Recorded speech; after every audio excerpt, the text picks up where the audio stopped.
I'm going to try and make a bag. So these are the dimensions. These are like, they're supposed to be 3 pieces. Side piece, another side piece, and this one is the bottom part, but I don't want to cut it because why should I cut it and then connect it again to this other one? So this is 11 inches by 8.5 inches. For the bottom part, it is 11 inches by 5.5 inches width.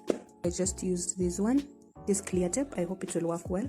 So I want to join them together and just cover everything so that in case water gets on it, it doesn't soak, become and just collapse, Yep.